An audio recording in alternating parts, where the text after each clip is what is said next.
بسم اللہ الرحمن الرحیم۔ بہت سارے موضوعات کو سمجھنے کے لیے تھیوری اور پھر اس کے بعد اس کا تجربہ ضروری ہوتا ہے سمجھنے کے لیے۔ اب تین مختلف چیزیں ہیں، ایک ہے ایکشن یعنی عمل۔ اس کی مثال یہ لے لیتے ہیں کہ اگر بیج لگایا کسان نے تو فصل نکلی، یا پھر اگر موٹر سائیکل یا گاڑی کی بریک لگائی تو گاڑی رک گئی، یعنی بریک کو پریس کیا بریک کا پیڈل تو گاڑی رک گئی۔ اسی طرح سے اپنے فون سے کسی دوسرے کا نمبر ملایا تو اس کے فون پہ رنگ آنا شروع ہو گئی، یعنی عمل، ایکشن۔ یعنی ہمیں یہ سمجھ آ گئی کہ بریک کو پریس کرنے سے گاڑی رک جاتی ہے، ایکسیلریٹر کو پریس کرنے سے گاڑی یا موٹر سائیکل تیز چلتی۔ اگر کسی کو نہیں یقین تھا تو جب اس نے چلا کے دیکھا تو اسے واقعی پتہ لگا کہ اگر گاڑی تیز ہو بریک لگاؤ تو گاڑی رک جاتی، تو اس کو یقین آ گیا۔ اسی طرح الفاظ کی انرجی کو سمجھنے کے لیے اگر کوئی سختی سے یا غصے سے بات کرے تو اگلے بندے کا حوصلہ ٹوٹ جاتا ہے اور اس کا مزاج ایک دم سے خراب ہو جاتا ہے، لیکن اگر کوئی اچھی بات یا حوصلہ افزا بات کی جائے تو اس کا موڈ اچھا ہو جاتا ہے۔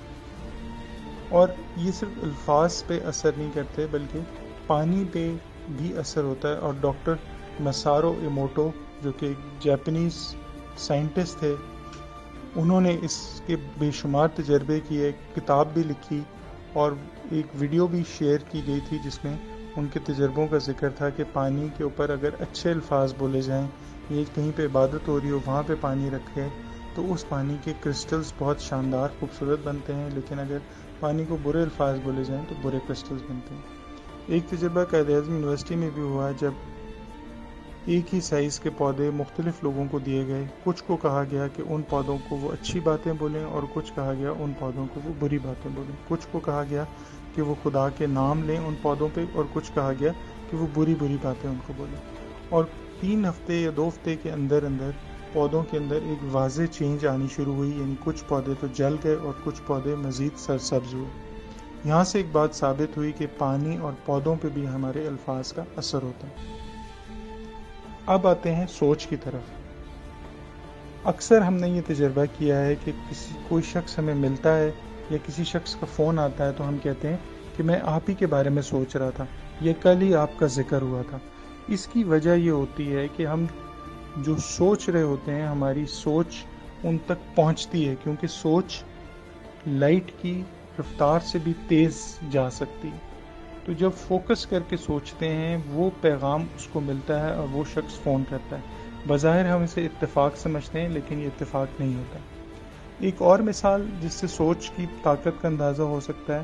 وہ یہ کہ اگر ہم کسی کو کھانے پہ بلائیں لیکن ہمارا دل نہ کر رہا ہو کہ وہ کھانا کھائے، بس سرسری سے پوچھ لیں کہ آپ بیٹھیں کھانا کھا لیں، اور وہ شخص واقعی بیٹھنا شروع ہو جائے، تو ہم ایک تنگی کی احساس کے ساتھ اس کو کھانے پہ بٹھا رہے ہوں گے اور وہ تنگی کا احساس اس تک ضرور ٹرانسفر ہوگا۔ ایک انگریزی کی مووی بھی ہے، اس کا نام ہے سمپلی ارریزسٹیبل۔ اس مووی کے اندر ایک لڑکی کے بارے میں دکھایا ہے کہ اس کا ریسٹورنٹ ہوتا ہے، جب وہ خوش ہوتی ہے اور ریسٹورنٹ خوش ہو کے کھانا پکاتی ہے تو اس کے ریسٹورنٹ میں جو لوگ کھانا کھاتے ہیں وہ بھی خوش ہوتے ہیں۔ جس دن وہ کسی غم میں یا دکھ میں ہوتی ہے اور اس دن کھانا پکاتی ہے غم میں یا دکھ میں، تو اس دن لوگ جو کھانا کھاتے ہیں تو وہ بھی آپس میں لڑنا شروع کر دیتے ہیں یا اداس ہوتے ہیں۔ تو بعد میں اس مووی میں یہ دکھایا گیا ہے کہ لڑکی کو پتہ لگا کہ وہ جو فیلنگز وہ اپنے کھانے میں ڈال رہی ہے وہی فیلنگز کھانے والوں تک پہنچ رہی ہے۔ اب ان 3 باتوں سے یعنی ہماری سوچ، ہمارے الفاظ اور ہمارے عمل سے ہم نے دیکھا کہ ریزلٹس آتے ہیں۔ عمل کی بات پہ تو ہمیں فوراً یقین آیا، یعنی یہ یقین تو فوراً آ گیا کہ اگر گرم دودھ پیا اور منہ جلا تو اکثر کہتے ہیں کہ دودھ کا جلا لسی سے بھی ڈرتا ہے، یعنی اس نے گرم دودھ پیا اور اب اس کو جو بھی سفید چیز لگتی ہے اس کو لگتا ہے کہ میرا اس سے منہ جلے گا۔ تو جس شخص نے دیکھا کہ ایکسیلیٹر کو پریس کرنے سے گاڑی تیز چلتی ہے اس کا تو یقین بیٹھ گیا۔ الفاظ والے کا بھی کچھ حد تک یقین اگر غور کیا جائے تو بن جائے گا۔ جہاں تک بات ہے سوچ کی، تو ہماری سوچ سے جو نتائج مرتب ہوتے ہیں اس پہ یقین آنا یا اس کو پوری طرح سے سمجھنا، اس کے لیے کچھ تجربات کرنے ہوں گے، اور میری یہ گزارش ہے آپ سے کہ آپ ایک ہی طرح کے 2 پودے لے کے آئیں، ایک ہی سائز کے، ایک ہی طرح کا پانی اس کو روز دیں، ایک ہی جگہ پہ رکھیں، لیکن ایک پودے کو صرف یہ کہیں کہ تم بہت برے ہو، سارے برے الفاظ بولیں، اور ایک پودا ہے جس کو آپ سارے اچھے الفاظ بولیں، اور 2 ہفتے کے بعد آپ خود دیکھیں کہ کیا ان پودوں پہ فرق ہے، اور اگر فرق آپ کو محسوس ہو تو پھر آپ کو پتہ لگے گا کہ ہاں یہ میرے الفاظ سے ہو رہا ہے۔ ریکی ایک ہیلنگ کا طریقہ ہے، اس گروپ میں کچھ لوگ ہیں جنہوں نے ریکی بھی کی ہوئی ہے۔ ریکی کا اصل مقصد یہ ہوتا ہے کہ کس طرح سے انرجی ٹرانسفر کریں، اگر کوئی شخص بیمار ہے تو کس طرح سے اس کو ٹھیک کیا جائے انرجی ٹرانسفر کر کے۔ تو جن لوگوں نے ریکی کی ہے وہ اکثر یہ دیکھتے ہیں،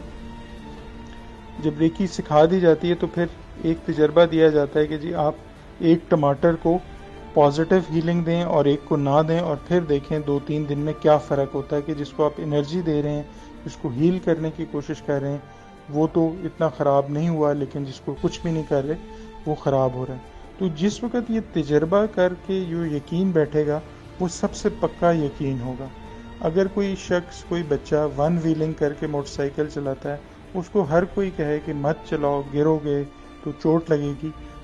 اکثر یہ دیکھا گیا ہے وہ بات نہیں مانتا، لیکن جب وہ 1 ویلنگ کرتے ہوئے گر جاتا ہے تو اس کے بعد وہ 1 ویلنگ بھی کرنا چھوڑ دیتا ہے، اور اس کو بعد یہ یقین آ جاتا ہے کہ اس سے میں گر بھی سکتا ہوں، اور جب اس کو یقین آتا ہے تو پھر اس کا عمل